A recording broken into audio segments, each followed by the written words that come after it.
1999년 미국에서 개봉한 줄리아 로버츠 주연의 영화 에린 브로코비치. 이거 보신 분들 많을 겁니다. 아, 명장면 많죠. 다 보셨죠? 자, 지금부터 이 영화의 모티브가 된 진짜 이야기를 들려드립니다. 1993년 두 번의 이혼 후 세 아이를 홀로 키우는 싱글맘 에린 브로코비치는요, 한 법률 회사의 말단 사무 보조원이었습니다. 그러던 어느 날 한 혈액 검사 결과 서류를 발견하게 됩니다. 그런데 이상하게도 백혈구 수치가 비정상적으로 높게 측정이 돼 있었습니다. 왠지 모를 찝찝함에 휩싸인 에린은 주민을 직접 찾아갔는데요. 그런데 대화 도중 듣게 된 다소 수상한 이야기. 저 공장이 우리 마을의 보배예요. 복지 차원에서 우리 가족 병원비까지 내주고 있다고요. 흰클리 마을 인근에 있는 미국 대형 에너지 기업 P사 공장에서 주민들에게 이유 없는 선심을 베풀고 있었던 겁니다. 이 마을에서 알게 된 또 하나의 사실. 흰클리 주민의 상당수가 잦은 코피는 물론 높은 암 발병률, 또 여성들은 습관적인 유산까지 겪는다는 거죠. 뭔가 비밀이 있는 거예요. 가족들이 아픈 건 그들에게 속아서예요. 승패를 떠나 반드시 법정에서 싸우셔야 해요. 어허. 이후 그녀는 아무도 시키지 않았지만요, 흰클리 주민들을 일일이 찾아가 설득했고요. 결국 총 643명의 소송 동의를 받아냈습니다. 그리고 조사 도중 알게 된 끔찍한 사실. 공장에서 사용하는 부식 방지제 유가크롬. 이 유가크롬이 피부병과 암 등을 유발하는 물질이었습니다. 아유. 무려 40여 년 전부터 유가크롬 성분이 든 폐수를 방류해 지하수를 오염시켰고요. 재판의 판도를 확 뒤집을 수 있었습니다. 결국 P사에서는 중재를 요청. 미국 역사상 유례 없는 최대 보상금 약 2,800억 원이 주민들에게 돌아갔고요. 앞으로 P사는 모든 공장에 유가크롬을 사용하지 않으며 오염물질 누출 예방 조치를 취하겠다고 공식 발표했습니다. 자, 속이 다 시원하긴 하지만 네. 참 얼마나 힘든 싸움이었을까. 뭐 감당이 안 될 것 같은데요. 그러니까요. 불의를 참지 않고 많은 이들의 목숨을 살린 에린은요, 이후에 환경운동가로 변신해서 다양한 환경 문제에 앞장서고 있다고 합니다. 대단하다. 역사를 다시 쓴 세계 재판 19, 8위를 공개합니다. 나날이 눈부시게 빛나는 과학의 발전, 인간의 유전자를 통해 특정 질병을 진단 및 예방하는 맞춤형 의학까지 등장했는데요. 그 중에서도 미국 유명 M 바이오 회사가 유방암과 난소암의 발병을 높이는 두 개의 돌연변이 유전자 특허권을 보유해서요, 암 발병 가능성을 진단하는 상품을 독점으로 판매.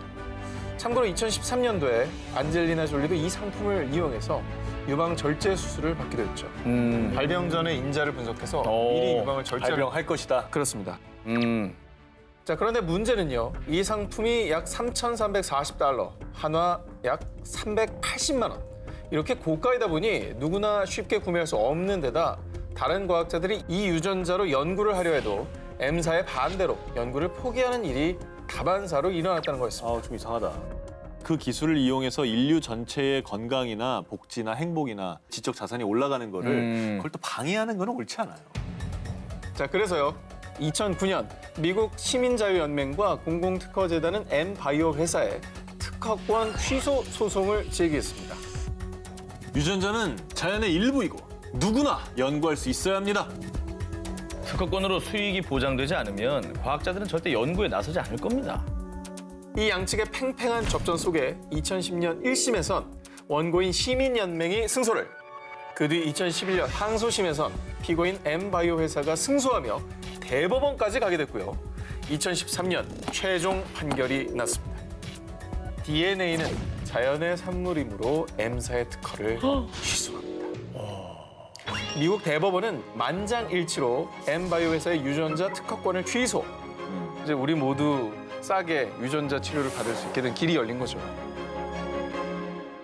역사를 다시 쓴 세계 재판 19, 7위 공개합니다. 스포츠계 최대 이슈, 세메니아 재판. 2009년 베를린 세계 육상 선수권 대회 금메달. 2016년 리우데자네이루 세계 스포츠 대회 금메달. 이 화려한 수상 경력의 선수는 남아프리카 공화국 여자 육상 국가대표이자 간판 스타 선수인 캐스터 세메냐입니다. 이거 혹시 성별 때문에 재판한 거죠? 맞습니다. 세메냐의 성별 논란은 2009년 베를린 세계 육상 선수권 대회에서부터 시작됐습니다. 그녀는 여자 800m 경기에 출전해 2위보다 무려 2초 45나 앞선 시즌 최고 기록 1분 55초 45를 수립하며 금메달을 목에 걸었습니다. 그런데 진짜 여자 맞아? 저 어깨하고 복근의 근육 좀 봐. 남자인데 속인 거 아니야? 다른 경쟁국에서 세메냐의 압도적인 기록, 체형, 근육량 등을 이유로 성별 검사를 주장한 거죠. 피지컬 진짜 훌륭하시긴 하다. 근데 2010년 7월 세계 육상 경기 연맹에서는 세메냐가 경기에 출전할 수 있다는 의학 전문가들의 결정을 수용합니다. 라고 최종 발표를 했습니다. I don't see any problem. So anybody can complain on whatever advantages or whatever. Doesn't matter. 얼마나 고통스러웠을까? 그렇죠. 자, 그런데 말입니다. 2012년과 2016년에 세계 스포츠 대회에서 2연패를 달성하자 또다시 성별 논란이 거세졌고요. 아니라는데 또 그래. 26. 결국 지난 2018년 11월 세계 육상 경기 연맹에서는요. 남성 호르몬 수치가 높은 여성 선수는 수치를 낮추는 치료를 받아야 한다라는 새 규정을 발표했습니다.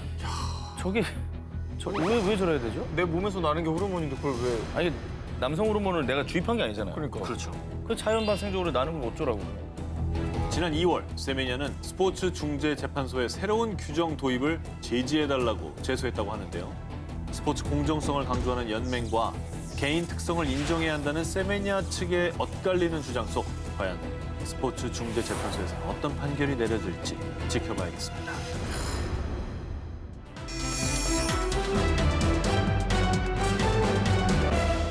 성희롱, 성폭행에 대한 용기 있는 고발, 미투 운동은 전 세계에 큰 파장을 불러일으켰습니다.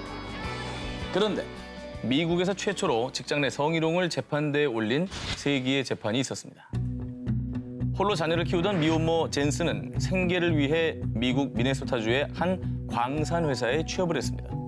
그런데 여자들은 뭐 회사에서 걸리적거리긴 하지. 할 줄 아는 게 뭐 있다고. 여자 광부들을 하대하며 습관처럼 욕설을 달고 살았습니다. 심지어 여자 광부들은 승진 대상에서 제외. 때문에 젠스는 당장이라도 그만두고 싶었지만 두 아이를 생각하며 이를 악물고 버티고 또 버텼습니다.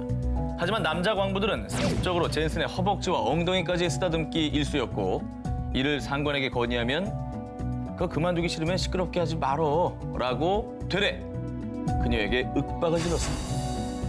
결국 참다 못한 그녀는 1984년 미네소타주 인권부에 고소장을 제출했습니다. 이에 주정부는 광산회사에 성희롱 정책을 시행하라는 명령을 내렸습니다. 하지만 그 뒤에도 회사 내 성희롱 문제를 시정하기는커녕 이후 젠슨은 부당 전직까지 당했죠. 게다가 남자 광부들의 괴롭힘은 더욱더 극심해졌는데요. 안 그랬겠어. 야, 뭐 엉덩이 좀 친 거 가지고 소송을 해. 그럴 거면 그냥 집에나 있던가. 한숨만 나온다. 하지만 젠슨은 결코 굴복하지 않았습니다. 자신과 뜻을 함께하는 여자 광부 2명과 함께 1988년 8월 15일 광산회사 대표를 성희롱 혐의로 집단 소송. 저 사람 끝까지 가. 용기 있죠. 저런 분들의 용기로 문화가 바뀌는 것 같아요. 미국의 전례가 없는 최초의 성희롱 집단 소송은 이렇게 시작이 됩니다. 1992년 그동안 가슴앓이만 하던 광산회사 내 성희롱 피해 여성 10여 명도 이 재판에 합류했고요. 결국 이 여성들의 위대한 용기에 이듬해 5월 14일 법원은 광산회사 대표에게 직장 내 성희롱 문제에 책임이 있다고 판결. 다시 한번 직원들에게 성희롱 방지 교육을 지시했고요. 그리고 이 재판은 성평등 구현의 시초가 된 재판이자 미국 내 성희롱 방지 정책을 마련하는 역사적인 판례로 기록되고 있다고 합니다. 다음 특종입니다. 여성 인권을 논할 때마다 반드시 거론되는 이슈. 바로 낙태 문제입니다. 여성의 선택권이냐, 태아의 생명권이냐, 여전히 찬반 의견이 분분하죠. 참 답이 없는 문제인 것 같아요, 정말로. 그런데 지금으로부터 50년 전 미국 사회에서는 여성의 임신 중절 권리를 두고 세기의 재판이 열리게 됩니다. 1969년 미국 텍사스주. 어느 날 괴한에게 성폭행을 당한 22살의 여성 노마 맥코비는 원치 않는 임신까지 하게 되자 어렵게 낙태 수술을 결정했습니다. 그런데 임신으로 인해 산모의 생명이 위험해질 경우에만 낙태가 허용됩니다. 그래서 결국 맥코비는 고민 끝에 변호사를 찾아갔습니다. 맥코비의 사건을 맡은 변호사는 그녀의 신변 보호를 위해 제인 로우라는 가명을 사용한 뒤 텍사스주를 상대로 위헌 소송을 제기했습니다. 그런데 여성들은 자신의 임신에 대해 권리를 가질 수 있어요. 아닙니다. 어떤 상황에서든 생명을 죽이는 것은 살인입니다. 이렇게 임신 중절에 대한 여성의 자기결정권과 태아의 생명권을 두고 찬반 논란이 뜨거워졌습니다. 그리고 결국 연방 대법원의 판결은 헌법에 따라 개인의 사생활권이 보장돼야 한다. 임신 6개월까지의 낙태를 결정하는 것은 여성의 사생활권에 해당한다. 낙태 소송을 시작한 지 무려 3년이 지난 1973년 1월 22일 여성은 자신의 임신에 대한 헌법적 권리를 가질 수 있다고 판단. 대법원 판사 9명 중 7대2로 그녀의 손을 들어주게 됩니다. 참고로 이 재판에는 반전 아닌 반전이 숨어 있었습니다. 노다 맥코비가 낙태 합법화를 외쳤던 이유가요. 성폭행으로 인한 임신 때문이었잖아요. 근데 이게 사실이 아니었습니다. 네. 그냥 원치 않는 임신 때문에 꾸민 일로 훗날 밝혀졌다고 하는데요. 아, 뭐 반전은 있었지만 본질은 임신 중절에 대한 여성의 자기 결정권에 대한 문제를 세상에 알린 계기라는 점인 것 같습니다.